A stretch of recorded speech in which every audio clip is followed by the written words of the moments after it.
amahoro mu bawe, abana bawe bose wavyaye dutekanirwe dutunganirwe.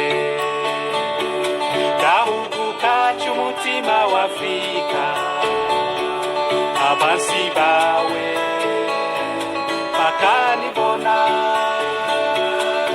waratemvye niwatemagaye, iyakuremye irakubona.